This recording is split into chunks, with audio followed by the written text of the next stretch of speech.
What's poppin', guys? Welcome back to our channel. I'm Ash. I'm Zay. And in today's video, we thought we would give you guys some tips and advice that we were looking for when it came to looking for an apartment. Because I know when you're younger, it can be a little bit harder just because they look at you as like kids instead of adults. So Jitterbugs. we just wanted to give you guys some tips and tricks that we learned when apartment searching and how we came about getting ours. Swiftly. So let's get into the video. Step 1, know your budget. When we were both looking for apartments, a website that really helped me out, it's called apartments.com. You can enter in the price range that you're looking for to pay a month, all the amenities that you want, the location that you want to stay in, and then it'll bring up a list of options that best fit what you're looking for in an apartment, and then you just go from there. So that's how I came across this one and all the other options, but then we ended up narrowing it down to this one. So yeah, there's other websites. So there's apartments.com, there's rent.com. I don't know a bunch of them. I mean, that's what I looked it up on, but there's a bunch of websites. I don't really know them all like that because I mostly just stuck with apartments.com. But if you look up, honestly, you can just literally go on Google and type in apartments. It'll bring up like a whole bunch of websites that can help you find an apartment where you can enter in like what you're looking to pay, location, and all that, and help you find. As long as you put a location, it should pop up with good results for you. Step number 2, make sure you tour whatever options that you find. I figured out that a lot of the pictures that I seen from apartments.com, when I found options that I liked, usually when they put pictures up for an apartment, it's the 2-bedroom. So for us looking for a 1-bedroom, I was thinking, oh, this looks really nice, and then you get there to tour the place and it's like the 1-bedroom.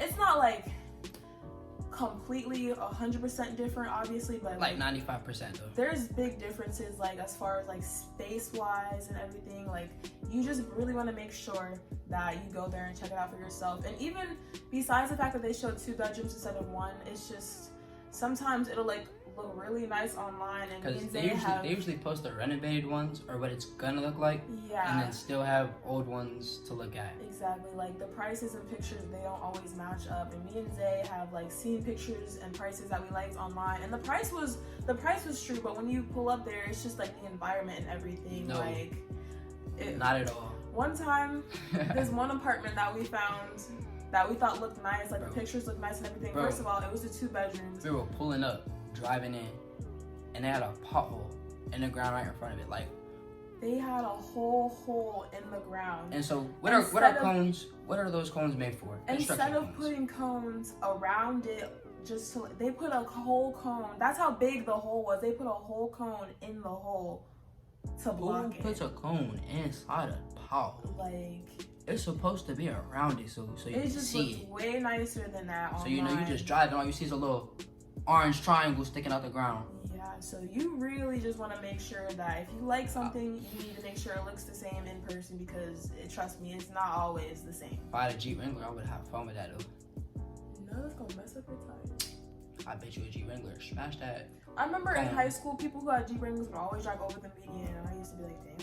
Dude, what? I'm trying to hit a curve and slide off that thing. Cause when that line was getting long, I just wanted to be able to. Bro, what? I'm trying to tell you. Okay, so step number 3, once you've gone on apartment.com or any website, figured out where you want to live, you toured the place, you think everything is nice, everything is good, and you know you want to apply to live there. So when you go to apply, one thing's first, you have to have an application fee. You're gonna make you pay like an application fee. Sometimes it's $25, $50, sometimes it's $75. It just depends on the place. Some places be axing.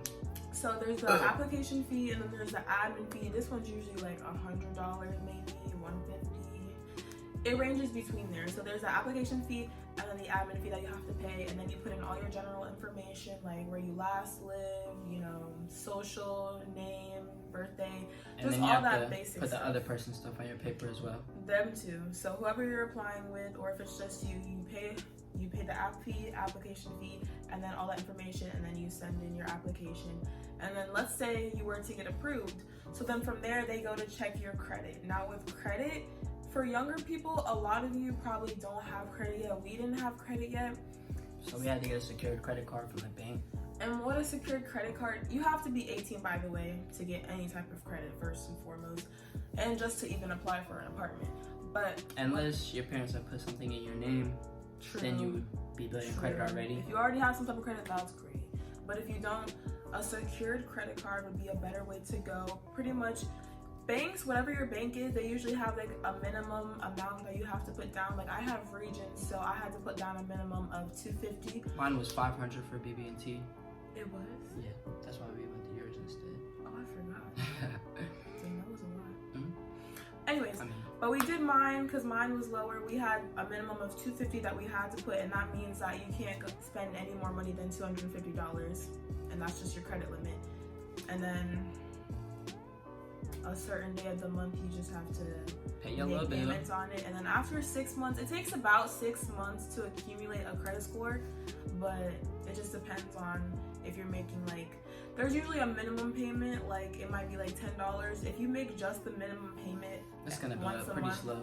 Yeah, it's not gonna be the best for your credit. If you pay off like 90% of what you spent, then yeah, you never wanna, let's say you have your secured credit card, you have a $250 limit like we do, and you spend like $100, you never want to, when it's time to pay the bill, you never want to actually pay that $100 off right away, because it makes it seem like you're using the system. So you always want to pay at least $5 or $10 less than what it is. So if you spend like 90 bone on that thing. Yeah, if you spend 100, just spend like 90, and that'll be really good for your credit. But you want to make sure you have credit. And if you don't have credit, like I said, like we didn't because we had just got it. It doesn't make that big of a difference. You might have to put more for a security deposit or just pay first month's rent. Yeah, some places will make you pay first month's rent. Our place luckily didn't do that. Depending on whether we had credit, it was only like a few $100s for our security deposit. So then there's that. And then also they want to make sure, it's not the same for all places. Most places want you to make 3 times whatever the rent is. So let's say the rent for the place you're looking to buy is $1,000. So they want to make sure that you and the person that you're living with is making at least $3,000 a month to be able to make the payments on your rent. Some places might be 2.5, 2.7. It kind of varies, to be real. Yeah, here it was only 2.7, so like it wasn't as much for us, but yeah, they want to make sure you're making that monthly rent requirement. And if you don't, you can get something called a guarantor, and that's just like a parent or guardian. But for them, they have to make, I think it was like 5 times the rent instead of 3. For most of you, your parents should be fine with that. Yeah, but if you don't make like 3 times the rent, 2.7, 2.5, whatever it is, then you have to get a guarantor, and you still make the payments, but they're just signing off like to make sure that they get paid. That's all they really care about. And if for some reason you can't, I guess it would fall on them. So if you get a guarantor, make sure. All right, my parents won't. Whew. Okay, so let's say you do all that, find the apartment, you tour it, you apply, you get approved for everything, you have the apartment, you have your due date and all that. So you want to, okay, it's not a lot of money, but at the same time, it's like when you're getting an apartment and you finally get approved, you're moving in, it's a lot that you have to set up. Like you have to set up your electric, which there's gonna be a deposit for. For us, for our cable, we couldn't just get cable or Wi-Fi. It was like a package deal together. So you either get cable and Wi-Fi or you don't get any of that. And like, I have online school and stuff, so we need Wi-Fi. Our neighbor's Wi-Fi was open for about a day or two, but yeah, we used theirs while we were waiting to get ours set up, but they moved out. But we have our own anyways. But there's like your electric that you have to set up, and there's gonna be a deposit for that. Bro, there's the cable and Wi-Fi. What I don't understand is, how is theirs better and they're under us? I don't know, they're closer to the box. Maybe. It's right there. No, I meant like remember he had to go outside and. Oh yeah. Yeah. That might be it. I don't know. But you have the electric you have to get set up. You have your cable and Wi-Fi you have to get set up. What else do we have to do? I don't know. If you're like me, my parents, like my car, they gave it to me. It was my mom's old car, so the insurance was still in their name, so they had to get that switched over to me, and then I had to pay that right away. Phone bill. Some people pay their phone bill already. Mine's some people paid don't. off. Hey. Yeah, I still have to pay my phone bill. So there's like all that. Everything you have to get set up. There's a deposit you have to put down for it and all that. So you want to have, I'm not going to say a certain amount. Everyone's different, like I said, but you just want to make sure you keep all that in mind. And on top of all of that, obviously you want to make sure you have money to get furniture.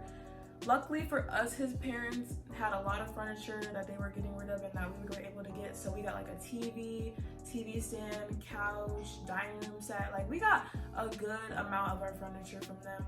We just have like a few more things that we need to get as far as furniture, and then we'll be set. But for everybody, it's not the same. You might not have somebody who'll be able to give you all that. So you just want to keep like all those things in account when it comes to figuring out what you're gonna need to buy, what you're gonna have to spend money on, just so you're not like empty-handed when it comes to, you don't want to be like finally got your apartment and you sleeping on the floor or something. What? All right, well, I mean, like, throw a couple blankets down, get you a couple pillows. Yeah, we had to sleep on the floor for like the first couple of nights of our apartment, but it was fine. Like I was just happy that we had our place. One night. Wait, not even, bro. Huh? Did we sleep on the floor at all? We did like 2 nights. The first couple of nights, remember? I don't even remember. We slept right here, like in the living room by the TV. Oh yeah, we was chilling. It was like the first 2 nights before we got a bed. We slept out here, but I had brought like a whole bunch of comforters and stuff, and we had carpet, so it was comfy. Like I might even remember that. We got the bed, and I was still like, this is pretty comfortable. But yeah, you just want to make sure you have all of that accounted for. Hey, that floor get down now. I'll tell you. Last step, you just really want to have the mindset that you want to move out, because you can't let what people say, because every time you're at a younger age, so people are going to say like, why are you rushing? You just turned 18. Why do you want to move out so quickly? If you're ready, you're ready. You feel me? And then parents, like when you're at home, parents love to say like, oh, you're just sitting around. Why don't you clean this? Why don't you do that? You know?